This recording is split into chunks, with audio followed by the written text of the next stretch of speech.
Hi guys, Mike here. Bugout bags, if you're not familiar with the concept, are a self-contained kit, usually a bag, that's packed up and ready to go at a moment's notice. In the event of an emergency that leads to evacuation like wildfires, hurricanes, or nuclear power plant malfunctions, you grab your bag and get the hell out of Dodge, known as bugging out. It should have a variety of tools, equipment, and sustenance to keep you alive and kicking until you get to your bug-out destination. As you may have seen with my previous videos, I take my bug-out bag out and test it quite frequently, under a variety of circumstances. I'm always making adjustments based on what I find works for me and what doesn't, and that's completely normal. As you evolve and your knowledge grows, your bug-out bag setup will as well. All things considered though, figuring out where to start when building your bug-out bag can be confusing and deter people from building one. So to help, today I'm bringing you what I think are the top 10 most important tips for building a bug-out bag. Number 10. Keep it light. One common mistake I see when people build their bags is they pay no consideration to the overall weight of their bag. It's crazy how easy it is to see them climb to 40 plus pounds in gear, especially once you add water to the mix. Side note, don't underestimate how much water weighs. It may not seem that heavy when your bag is just sitting around at home, but remember that in a bug-out situation, you'll be carrying this thing around for miles, for potentially days at a time. Even a few dozen ounces saved can make a huge difference. The key here is to cut out frivolous things that serve no real purpose. Number 9. Don't cheap out, go for quality. Remember, the equipment and tools you're putting into this bag are meant to keep you alive and mobile in a real-life emergency situation. In those situations, you don't want to be relying on budget equipment that breaks if you look at it funny. By no means should you have to spend hundreds or even thousands of dollars on top-of-the-line name-brand things, but you also want to avoid bottom-of-the-barrel priced items as well. The key here is to strike a balance, finding something that's reliable, trusted, and reasonable in price. Do your research on any particular piece of kit you might need to get. Look up reviews and suggestions online, ask your outdoorsy friends, or even look around right here on YouTube. Number 8. Redundancy is important, but strike a balance. When you're out in the woods in a survival situation, there's a saying I want you to embrace. 2 is 1, 1 is none. What this means is that at any moment, any particular tool, even top-of-the-line models, can break or get lost. Shit happens. So you need to have multiple methods of accomplishing a given task, especially anything that pertains to the 4 core elements: fire, food, water, and shelter. Tools that have multiple uses are fine, but try to avoid what I refer to as tactical tools. Things that try to stuff so many functions and uses into one tool that it sucks at all of them. The term jack of all trades, master of none comes to mind. You want your tools to be a master at what they accomplish, even if they don't do as many neat things as others. A compass in the handle of your knife seems like a cool idea until you realize it sacrifices the integrity of the handle, and your knife breaks the moment you try to do anything strenuous with it. Number 7. Build your bag according to your bug-out destination. The point of a bug-out bag is that in the situation where you need to use it, you should have one or more destinations in mind before you even start building your bag. Maybe it's your parents' cabin up north. Maybe it's your buddy's place the next province over. Your bag should cover you for the time and terrain it takes you to get there. Remember, this is a bag built for localized emergencies and disasters, not a be-all end-all solution to large-scale disasters. For those, you'd be looking at something called an inch bag, which stands for I'm never coming home, which I'll cover in a separate video. So, moral of the story is, you don't need to pack a parka if you're traveling across the desert. Build to your needs, not your fantasies. Number 6. Match your bag to your gear, not your gear to your bag. Another common mistake I see beginners making, and it's okay, everyone has to start somewhere, is that they buy the bag first and then start dogpiling gear into it until it's full. This is what leads to the problem listed in number 10. Bag first is the wrong way to go about it.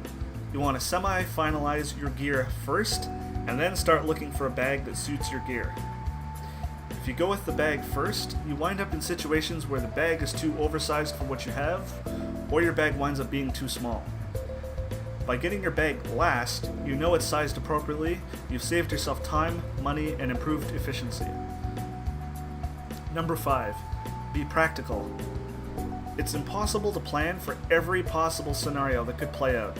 Try to keep your build as general as possible, with specialized gear for specific scenarios kept to a minimum, unless you know it has a high chance of occurring in your area. Think about your surrounding area. What events are the most likeliest to happen? For most people, planning for a localized nuclear catastrophe would be pointless, but myself, as someone who lives between 2 nuclear plants to the west and east, that is something I personally have to plan for. Know what types of situations you are most likely to face and plan for those.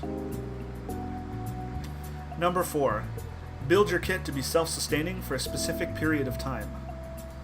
It varies depending on your bug-out destinations and methods of getting there, but you should build your bug-out bag to be self-sustaining for the period of time it takes you to get to your target destinations. The most common self-sustaining loadout is for 72 hours or 3 days.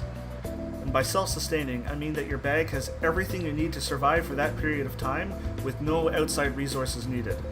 This includes things like water, food, and fuel for cooking. Obviously, in an emergency situation, there is no guarantee that you'll arrive within your planned time frame, so you should also have options to extend your bug-out duration that requires you to source additional materials from your environment, such as firewood, water, food, and so on. To be clear on what this means, you should be able to live for X number of days based only what's in the bag, but you should also be able to survive, possibly indefinitely, using materials from your environment. Number 3. Keep an itemized list of your bag's contents. In an emergency situation, stress can be high. Even though you might, and should be, familiar with the contents of your bag, stress can make you forget what and how much of something you have in your bag. To assist with this, you should keep an up-to-date, itemized list of everything in your bag, including quantity. You'd be amazed at how much more confident you feel in your kit having this list handy, and it also lets you know precisely what you need to do to replenish your supplies after you find yourself using it, whether for a test or in a real-life situation. Number 2. Pick a bag that's inconspicuous. The draw to military-style bags might be strong, but if at all possible, you should absolutely avoid getting a military-style bag if you can. Look more into civilian-themed bags like what backpackers would use. The reason for this is that, in an emergency situation, military bags stick out like a sore thumb to normal people, alerting to them that you seem to be well equipped for the situation. You make yourself a target. It might seem counterintuitive, but backpacker-style bags, even if some ridiculous color like neon orange or pink, blend into a crowd of panicked evacuees far better than something military-themed. And number 1, test your bag. A bug-out bag does you no good if you don't know how to use anything in it, and if you don't know your gear's limits. I would even go so far as to say it's dangerous and irresponsible. Pick a weekend, grab your bag as is, and just drive off somewhere that you can test your kit. Take it out camping for 1 or 2 nights. Go stay at your parents' cabin for the weekend. Go visit your buddy in the next province over.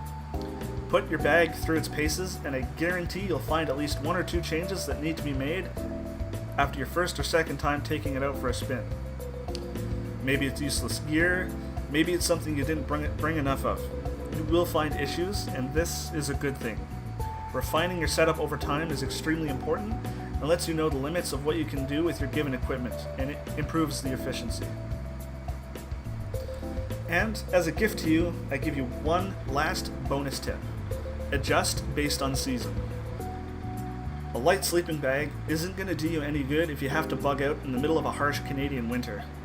You should adjust your bag's contents at least 4 times a year to account for the coming few months for the season. Once for spring, once for summer, once for fall, and once for winter. You could absolutely survive during the summer using your winter loadout, but you'd be surprised at how much extra shit you need for a winter bug-out scenario. Adjusting for the season lets your kit be as efficiently packed down as it can be, as you won't be bugging out for such a prolonged period of time. If you are, you probably should have grabbed an inch bag instead. And that's my list. Hopefully you've gained some good insight into what you need to think about when building your bugout bag. Whatever your thoughts, if you have any questions, suggestions, or feedback in general, I'm always happy to hear them in the comment section below. And, as always, be sure to like, share, and subscribe. Thanks for watching, guys.